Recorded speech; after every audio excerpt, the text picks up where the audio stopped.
With that, I'll open the floor to public input.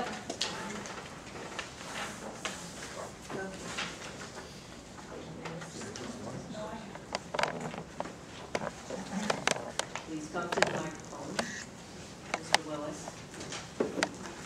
Jerry Willis, West Grand Bay. I'd like to bring up a little sore subject. Subject is town artery speed limit changes that were made during the last change of the government. The solution is to me is to facilitate more efficient traffic flow with minimal, if any, effect on safety concerns. I remember hearing that if the new current leadership got into office, the speed limits would return to improve the next day, facetiously, of course. Well, it's been almost 6 months, and so it seems it's been long enough to readdress this issue. Of course, this issue doesn't just affect me, it affects thousands of local drivers who are trying to get to and from work and to do the necessary shopping and so on in an efficient manner. The following changes would reduce driver irritation because many years of driving experience tell them that the current limits are unnecessarily low and facilitate speed trap harassment. In mine and others' opinions, these limits were changed as either knee-jerk reactions or maybe attempts to buy a few votes from a few irrational, emotional people by the last town leadership. In fact, their campaign flyers, in their campaign flyers, they tried to get mileage by, quote, reducing speed limits in neighborhoods. Well, in actuality, they weren't neighborhoods, but local main travel arteries or thoroughfares. I was at the meeting where the board, after having sent the town police to track and ticket at taxpayers' expense to Bartell Land Road thoroughfares all day, only came up with one ticket written. So when asked by the board, Chief Snell responded that as far as he was concerned, the speed limits should remain as they were. That's when the game seemed to have been started, in my observation. Each board member was asked to vote on any limit changes. Vern Conway said he would go as low as 45 miles an hour on Bartell Land Road, but not any lower. The rest of the members said 40 miles an hour. Parenthetically, please note that those people probably rarely use the roads in question and therefore must rely on their police recommendations, who had already said leave them as they are. Then with an obvious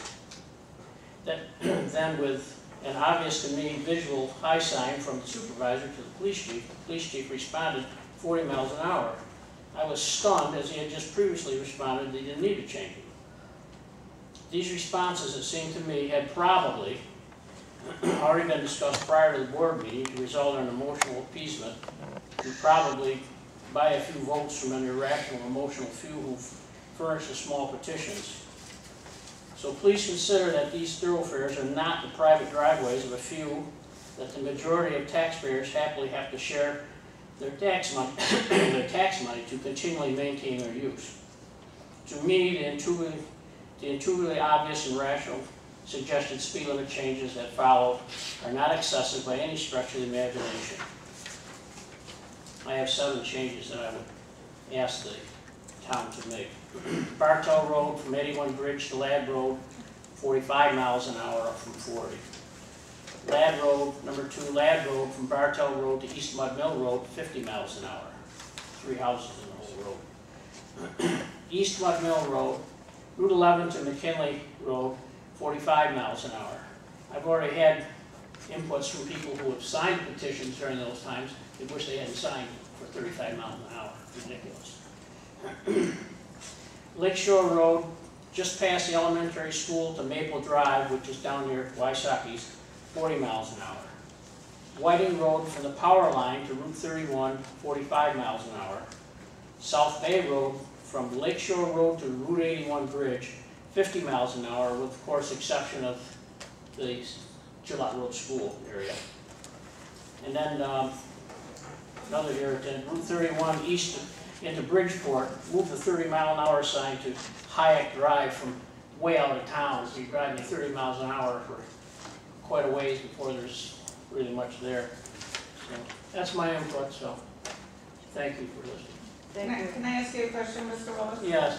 How would you suggest that we go about, making these changes? I mean, you're one person with a point of view. You know, you've got several changes to make, and, you know, it's kind of going to be difficult. Well, to make up. they made them before. Well, yes, but I don't think they were done all at the same time, you know. That meeting pretty much did most of those. They did all of those? Not the 30-mile-an-hour into Bridgeport, but most of those, because there was an accident where the lady was on drugs or something, and as a knee-jerk reaction to change the speed limit. I've talked to several people, and they agree with what I said. So do you think we should have, you know, get people to come and talk to us, a public hearing, public input, you know, about this? I mean, like I say, you're one person, and I sympathize, you know, with your position, you know, that many speed limits were changed. No, they were changed. Relatively few people were in the meeting. It was like maybe 6 or something speaking out, and then, you know, so. Well, to me, I don't know. This is what they should do. I don't know if I could be able to get more people to do that. I don't know how to do that. Well, you know, I think I'd like to continue to talk about that, you know, with other people to see how we can do this, to be sure that we get a lot of input from a lot of people that might be affected. Okay? Fair. All right. Thank you. Thanks. Down Snyder, Mud Mill Road. I didn't plan on speaking tonight, but what was just said, this gentleman is right on target. I live on Mud Mill. Outer Mud Mill at 30 or 35 miles an hour is crazy. I use South Bay a lot. Again, it's crazy when you look at the number of houses that are there. It just sets you up for problems. You know, we obviously don't want to turn our town into a speed zone, but we do want to make sure that people can get from one place to another without worrying about getting a ticket going down a road that has no houses, has farmland on both sides or whatever. I think and I would have probably put the same list together. The only one I wouldn't have done, I wouldn't remember because I've been out of Bridgeport now for about 4 years. But he's also right about the Bridgeport.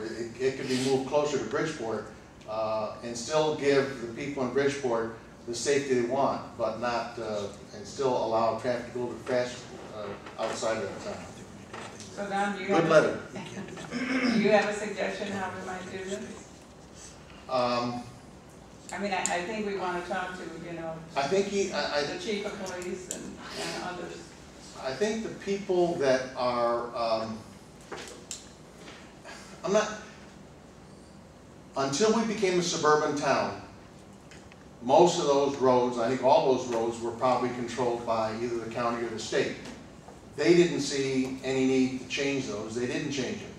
We all of a sudden voted for being a suburban town. I, by the way, was one of 3 people, I guess, that voted against that because I didn't think we needed that. And the only thing I saw from that came speed limit reduction. I didn't see an additional $100,000 come to the budget, $150,000 come to the budget that I was promised when the politicians were doing their discussion about that. I guess we gotta, you know, the town people have to do input on that, but again, you gotta be careful who they are, because if I'm the one person that lives on Outer Mud Mill, and there's 3 houses in 4 miles, and I say, you know, it ought to be 30 miles an hour, I'm not so sure that's in the public interest. It's a perplexing problem.